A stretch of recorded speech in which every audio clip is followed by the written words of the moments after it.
Geeks Assembled. Hi, Geeks Assembled. It's Chase Masterson from Star Trek Deep Space Nine. Live long and prosper. And thanks for supporting the Pop Culture Hero Coalition. Check us out on Facebook, Twitter, Instagram, and at our website, popcultureherocoalition.org. We're standing against bullying, and we'd appreciate your support.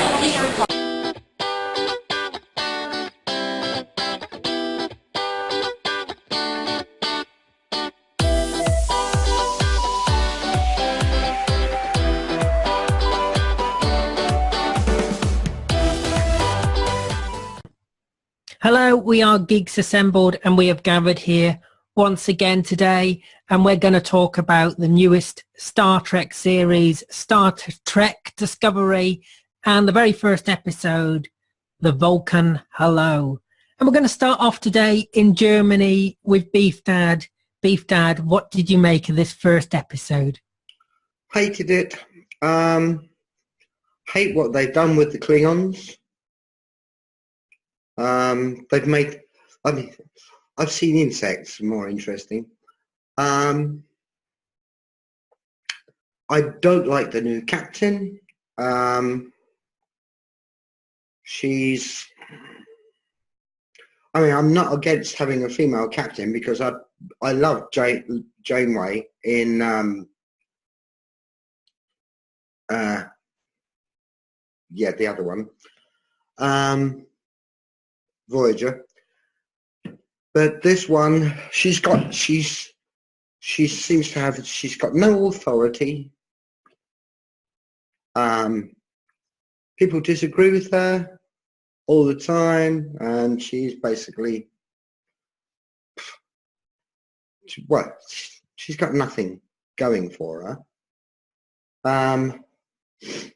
Set-wise, I mean, lots of people criticise the original set for the original Star Trek series, but at least it looked like something. This doesn't. It looks really, really rubbish. I can't ever remember having seen an interior of a spaceship that looks like that. I mean, it looks basically like someone's lounge with with sort of chairs stuck around the edge, and it's just,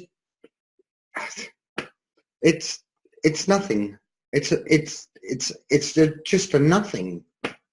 And as I say, yeah, the one moment I will say that I quite enjoyed was where the first officer, rather than being volunteering, was ordered to go out in a spacesuit, which has its own power, and do a flyby of the Klingon spaceship. Well, yeah, I mean, I can't imagine that ever happening in any of the other Star Trek series, because something like that, something as extremely dangerous, supposedly, as that, would call for a volunteer, not someone doing it under orders. Yeah,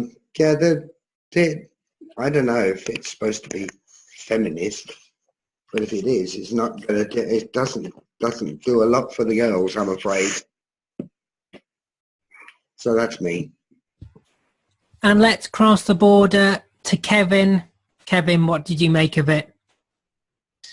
I don't really know. When I first touched this series, when it came out, I stopped at the 22-minute mark because it was it didn't really do anything for me. But this time I watched the whole episode, and I don't know, just give me the J.J. Abrams movies, because this is just crap.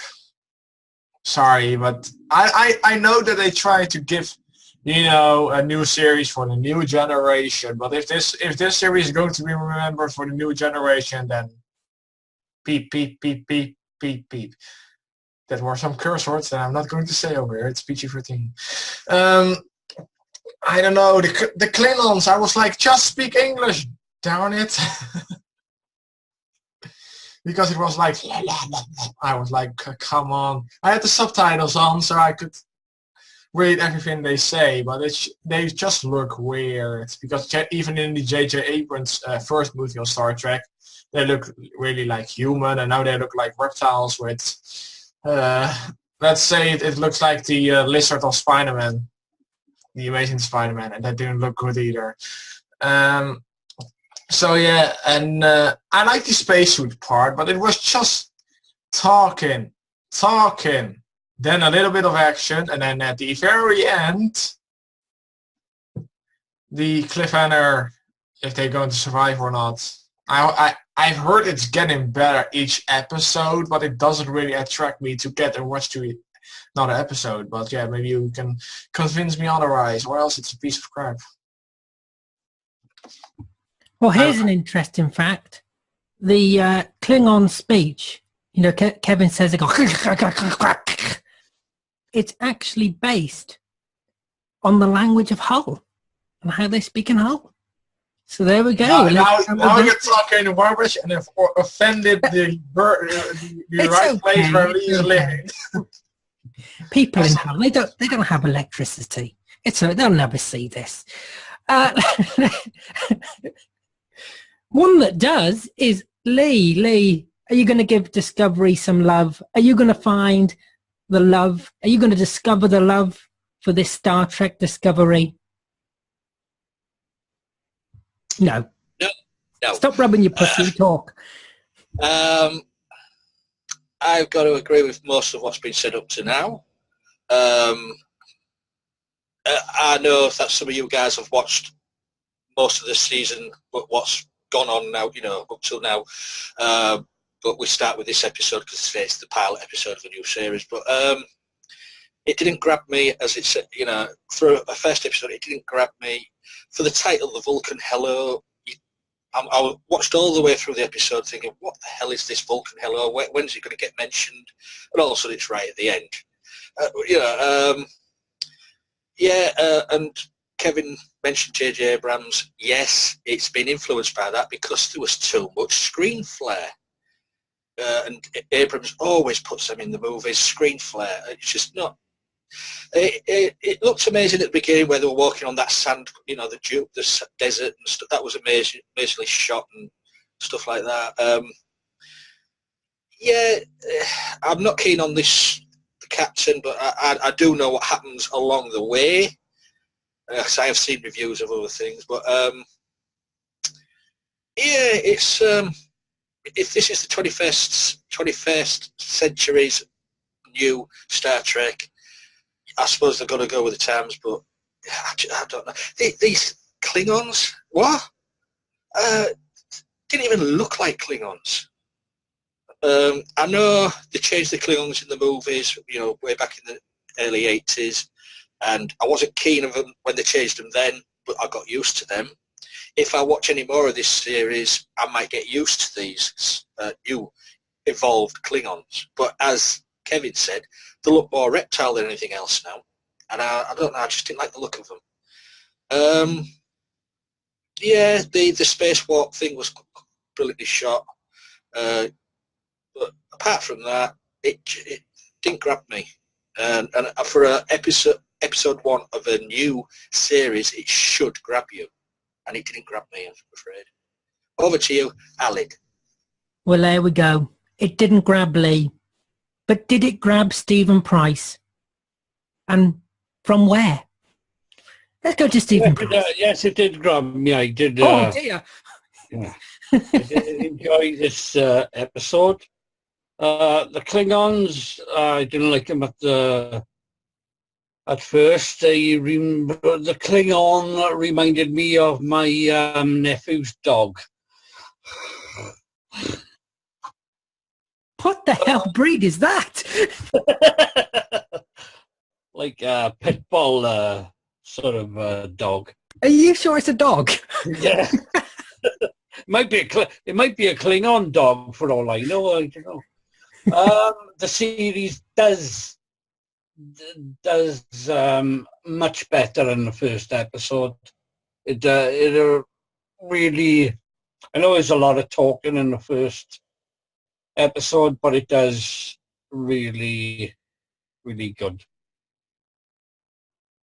and I've enjoyed the wall first series of this Discovery.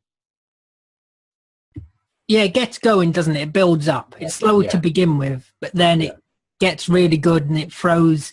There is character development.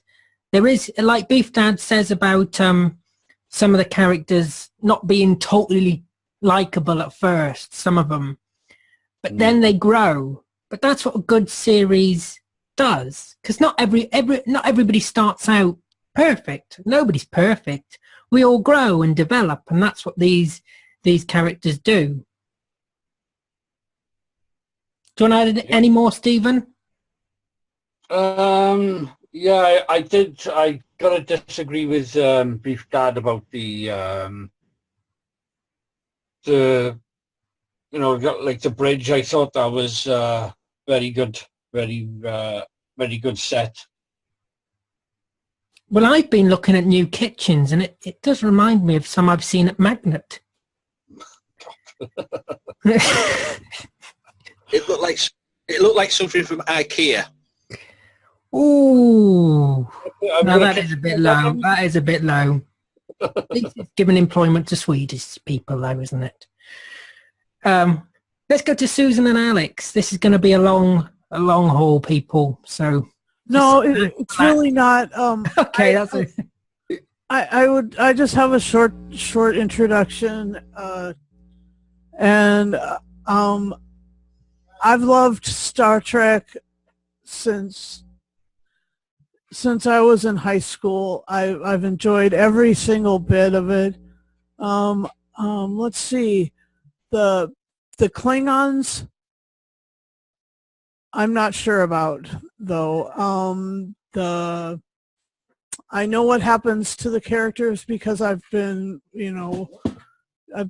following along. I'm up to date in this show, and so the captain is all right for the beginning point, but she's not well developed as a human being or as a Starfleet officer, as Beef Dad was saying, for a reason. There's a reason behind that. It's a directorial and story decision. And I don't know if you like the story decisions, but if you're trying to sell a show, shouldn't you at least and hopefully not, just an idea. The cliffhanger was pretty intriguing, and I love how they resolve it. As the Discovery, the ship, as you go through with the Discovery as a ship, set is modern as heck. The drive system, though, it's like something that you would come up with if you were on mushrooms, I think. I mean, I really think that that's what this whole thing was a really bad mushrooms trip. Anyway, I think they should stick to eating cacti and going to the desert like they did in the original series. But that's just my humble opinion on the subject. Yeah, so that's what I have to say. Here's Alex. Can I just jump in? We are not saying that the writers of this show are on magic mushrooms. Just to be clear. Carry on, Alex. No, Aled, my friend, that is exactly what I'm saying. You misunderstood? No, that's exactly what I meant. Okay, here you go, Al. That's okay. Okay, I had to go get the mail. I wanted to get the mail, the things in the post, the packages and stuff in the post, as you guys would say. I have to say I'm agreeing. I don't know if Susan agrees with me. I don't believe she does, which is fine. I wanted to like the show. From what I've seen, I don't like it. I'm not quite sure what they're going for. I'm not sure The Klingons are too much. I like the original versions of the Klingons. I don't know if they're trying to do too heavy a political allegory. I've heard that from reading it online. I'm not sure if that's intended or not. The cast is good. I just didn't. The show just doesn't enthuse me. The only thing I like is Michelle Yeoh as the captain, but I admit she's not a very well-developed character. And the science officer, that weird alien guy with the very severe lines on his head and jaw, and that's about it. And I'd rather be watching the Orville. I think this is just taking it too seriously. So I don't know if they're trying to do an allegory about no war. I'm not quite sure where they're going. And to tell you the truth, I'm not that interested to know. And, can I bump in a second? Yeah, go ahead. You said the character isn't that well developed. How many episodes have you watched? I've watched at least 4 or 5. Okay, that's okay. I thought you just watched one and then said that. No, it's just somehow it just doesn't enthuse me. And that's a shame because it's not a bad cast. I do like Michelle Yeoh, and she was in that James Bond movie, Tomorrow Never Dies. And I know that she's been in a lot of other movies, usually Asian oriented and kung fu sort of oriented. But if she's the only thing that I like in the show and she's not in every episode, there's no pull for me to watch it. And the other thing, not just the Klingons and the cast and the fact that I'm not sure if this is saying don't be pro-war, which I think you probably don't need a show to tell you anymore. Is why is Sarek changed? I mean, how many kids does he have? And I thought that wasn't his. I thought that was, I thought he was more interested in being a diplomat and other things. So it just, I'm not quite sure where this is going. I mean, I'd almost rather be watching Enterprise, and that was canceled. The other issue, too, is there's other fan films and other creations that the fans wanted to do that Paramount just refuses. I understand they want to protect their product, but I've seen them in the past, and they were very mean to Star Trek fans, and you can't be mean to your fans and expect all the product to constantly sell. And at one point, I was at a convention, and one of the representatives for Paramount said, Star Trek is our moneymaker, and it's so popular we'll release anything and it'll make money. You can't be mean to your fans. I mean, we're not mean to Geeks Assembled fans. We love our fans. Yeah. The one or two that are watching this video. We love you. Oh, easy. But yeah, so I'm just not quite sure, where Paramount is going. I'm not sure whether they seem to be going all over the place with the Star Trek franchise. And the first two did a wonderful job, so I'm not quite sure where they're going. I understand that it couldn't be a ripoff of The Next Generation, and I don't want it to be. But it just seemed to be going. I'm not sure where it's going. I just feel lackluster about it. I'm not sure, and that's not good. If you're watching a show and it doesn't appeal, and the characters don't appeal, maybe it's for a new audience. I don't know. And I don't think. Yeah, and as far as I'm sorry, go ahead, Alan. I don't think Susan agrees with you. Yeah, well, that's fine. And as far as feminism goes, all you need is well-written characters. That's all. But why do we need to throw feminism into everything? Exactly. Why can't people just sit down and watch this show? Yeah. Why do people have to look for feminism? Okay, but I mean, why couldn't it be? I'll answer that later. Yeah, why couldn't it be well-written? That everybody's a good character, male or female. No, I'll answer it later. Yeah, so that's my opinion on it. All right then, so we'll go to my opinion now, and I'll be honest, I'm not a Star Trek fan. I like the original films. I don't like any of the TV series. I like none of them. My brother and my dad used to watch them together, and I would always walk out the room. I've tried to watch some, Deep Space Nine, Enterprise, Voyager, whatever. And I just don't like them. I can't get into them. I don't like the rebooted films. I hate those. The two of them. I think they're awful. I've never liked Star Trek. 3 of them.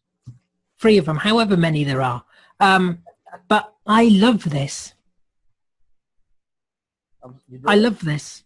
I genuinely love this. I really do. I look forward to it. Well, I mean, it's finished now. But I look forward to it absolutely every single week that it's on. It's on every Monday, yeah. And I look forward to it. I think it's so well done. The sets are amazing for a start. I do think the sets are amazing. I think it's about 8 million per episode, my brother told me, was spent on it. I don't know. That is just a figure that he's told me.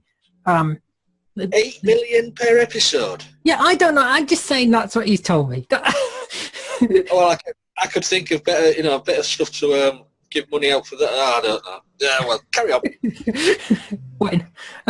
But like I said, the graphics are amazing. The cast are brilliant, and the characters develop. Like in this first episode, some of them, like I say, aren't perfect. Some of them are cocky, etc. And the main character's a bit cocky and doesn't listen. But it's called development.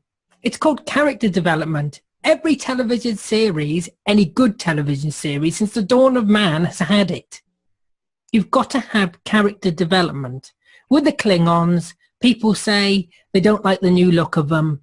Well, the thing is, I've never been a Star Trek fan, so that I can't say anything on that. They're just Klingons to me. That's what the Klingons look like, So yeah, I really like it. I think it's really good, and I don't see where the criticism comes from. Lee, where are you putting your finger?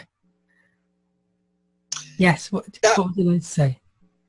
I just wanted to interrupt your, your love for Star Trek and everything. Yeah, but that's okay. I can like it if I want. I know. I'm just saying. But I want to ask a true fan of Star Trek. So I don't want to ask you, Alan. I don't want to ask Susan. Do we know when this is set? Is it set way after all the other series, or is it set between the other series? Enterprise and Kirk. It's set 10 years prior to the original series. It's in the Pike captaincy on the Enterprise, and it's set while Pike is building his crew and training them and getting them ready for his first mission out. So it's way before Kirk, right? That's all I wanted to know. It's 10 years before Kirk is all. Right, that's okay. Pike is captain for about 7 years or 8 years, and then Kirk becomes. Yeah. So now the continuity of this. Then you've got the Klingons as they are in Discovery, but then you go to the original where the Klingons were human. I'm not getting this. Well, like it says in Trials and Tribulations, Worf said, that's a Deep Space Nine episode where they go back revisit the time on board the Enterprise with the Tribbles and the guy selling the Tribbles and the Klingons and stuff, and Dax looks at Jadzia. Dax looks at Worf and goes, "What is up with these Klingons? They don't even look like you." And he's like, "Dude, we don't talk about that time." And that's all you get, Lee. That's about the lump sum interaction about that time. Yeah. I suppose you can think too hard into things, I suppose. Well, Yeah, but- they have written stories, and there's fan fiction about the creation of these Klingon hybrids to infiltrate the Federation and all these other things. But that's fan fiction, or like there's maybe one book, but I don't really know if it's an official book. But If it's yeah, the Susan, does this take place in the movie timeline, 10 years before Kirk, or the original series stuff? Yeah. It's Pike. Okay, Kevin, it's Pike. It's not Kirk. Kirk isn't Pike. Yeah, I know. the captain before Kirk on the Enterprise. Don't And say a he's name, training Pike. his crew at this time. That's what StarTrek.com says. That's what time it is. Don't say your name, Pike. Thank you. And now I understand a little bit more. Okay, let me address really quick the feminism issue as well. Yep. The feminism issue is, something that won't be able to be shifted off the global consciousness right now. It is everywhere, and it is something that is it has been necessary for a number of years since the ERA, since the Equal Rights Amendment, which was voted down in the United States. I mean, there's still not equal pay for equal work.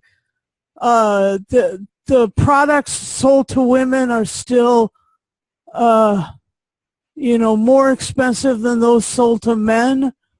So, I mean, in all honesty, the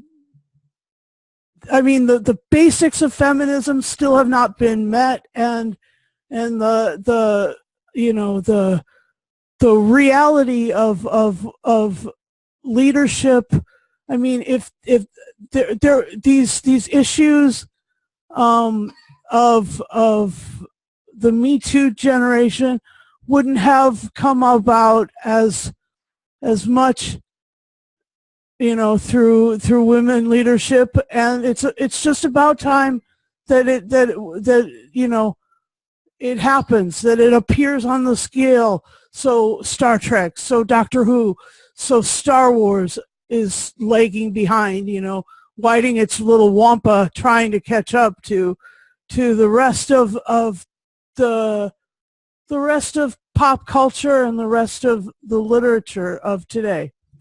That's my opinion, but I'm the only woman on the cast here. Yeah. So I really think that I have a valid say about that particular issue. Oh, no, you do, definitely, yeah. That's why we like having you here. We could do with more women on these casts. I would like more women on these casts. One thing. Can I just say, there is. Susan is right. There still is a long way to go. I mean, here in the UK, you can get two Valentine's Day cards that are exactly the same, one for men, one for women, the exact same, and yet the other one's 50p more. The one the woman is buying is 50p more. That's not right. Why should it be 50p more for women to buy it? Women's products are more expensive, even if they're the same as men's products. Yeah, and that's not right. And if you're paying a woman less, and she has to spend more, you're basically it's a law of diminishing returns, and she's going to go broke, and that's just another way of controlling the situation. But so that's why it all needs to shift.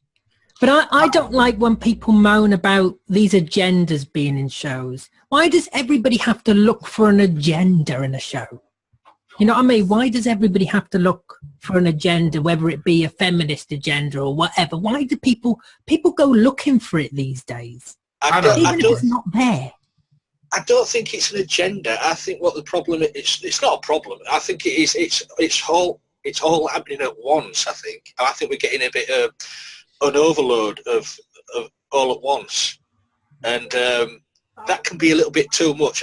People could say, "Whoa, it's here, it's there, it's everywhere." I think it's just a little bit overload. That's all it is.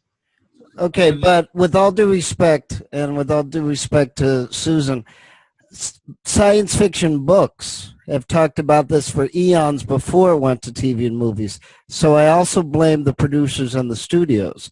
Now, here's the other thing. If it's well written, it shouldn't matter about the gender. And if the gender is important, there's also a way to do it, that it shouldn't hit people over the head like a brick. There's other shows. There's other shows like Wonder Woman. I understand the third season was very questionable. I understand there was Xena. I understand there was Buffy. Now, again, I like those shows. That doesn't mean I agree with every episode. That doesn't mean I agree with every character. But they did try. And these shows were big. They should have been bigger. But again, I don't control what everybody else likes, too. And here's the thing. Where are the producers? So how about getting better producers? How about getting producers that are more open-minded, or women producers? But that doesn't automatically equate with them being open-minded either. So here's, are we worried, sorry, Lee, are we worried more about the label and the term than the actual quality? And the actual, there's a way of writing things that can still illustrate a point without hitting the audience over the head with it. But it's okay Lee, quick. What's Susan saying? Lee, quickly, and then we're going to Kevin, because Kevin wanted to say something. Do you want to reply to that, Lee? I was just going to say, yeah, okay.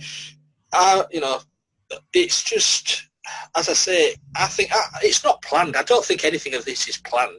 It's it just happens by chance. It's happening at once. That's all. Yeah, but they're writing modern. They're writing that's how modern writing is. They're writers writing what they want to write. They're writing what they want to write. Yeah. And you've got to remember, it's like Doctor Who now. It's like it is looking into the future. It is looking into the future. This is it. It is looking into the future.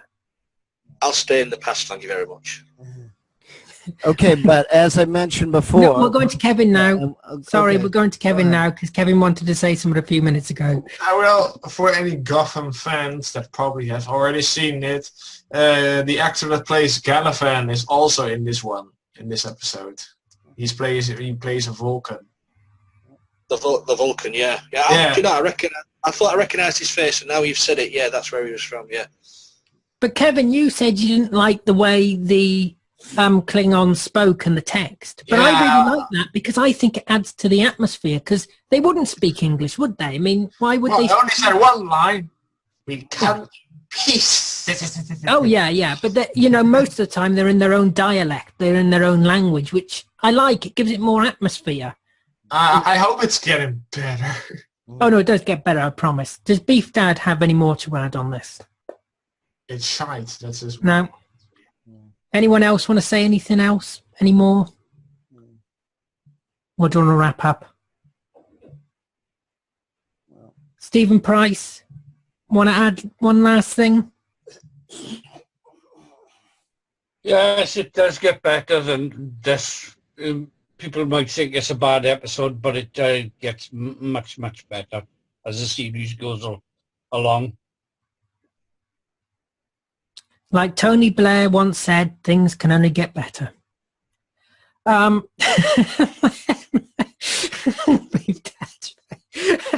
Let's go to final say and score. Let's start off with Kevin.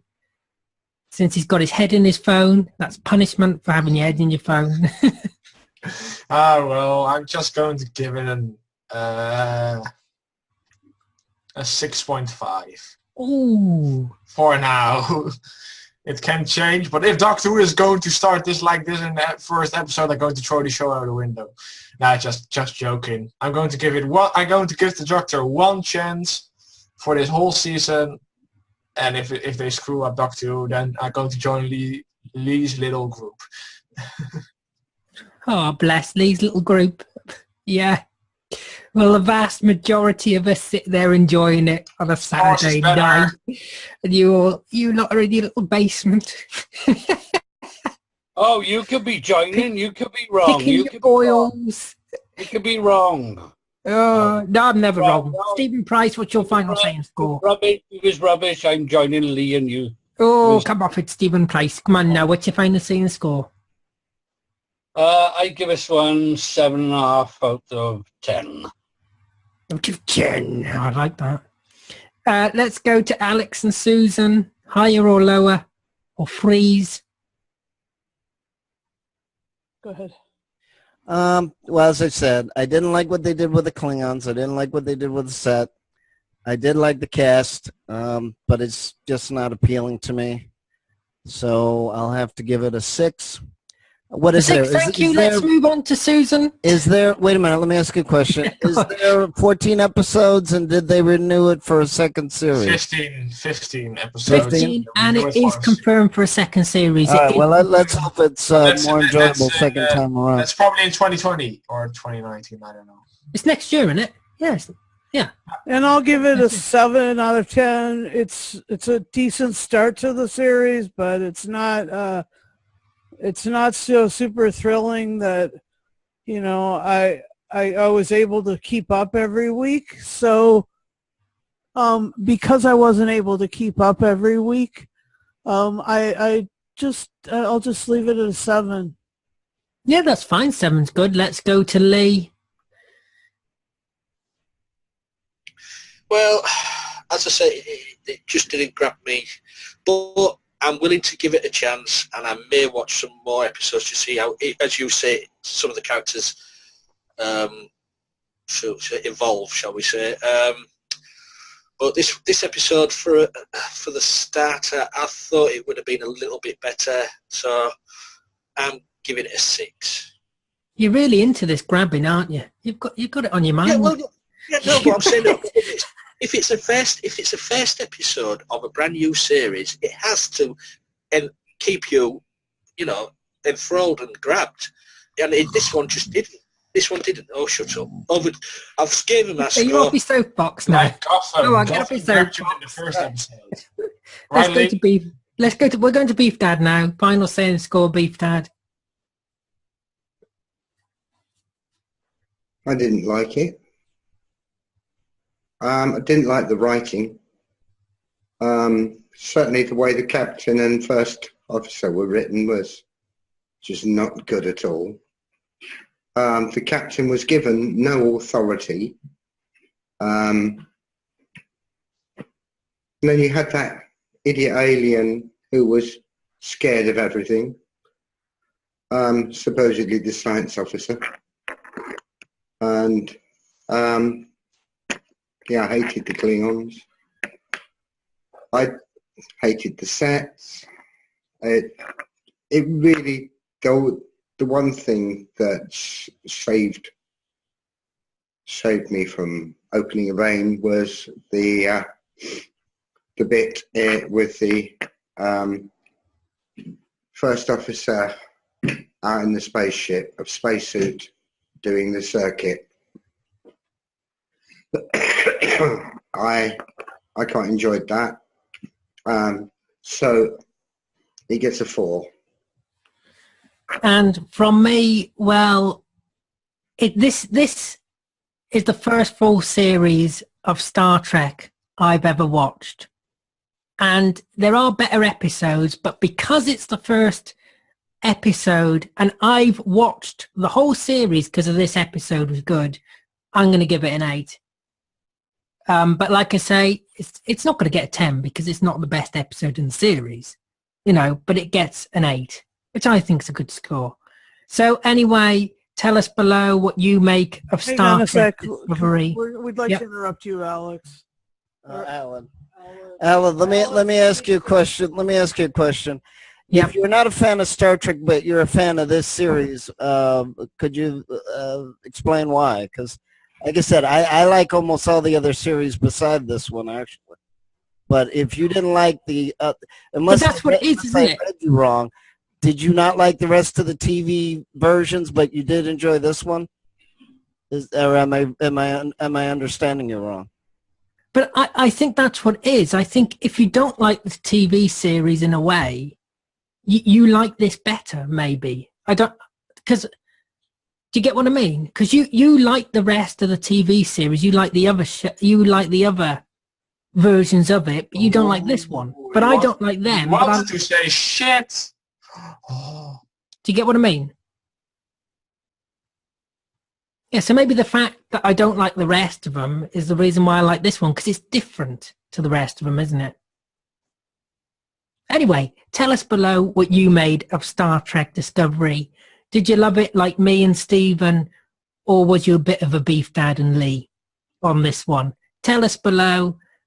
And remember to hit that subscribe button before we go, because that's very important to stay up to date with all the crazy videos like this.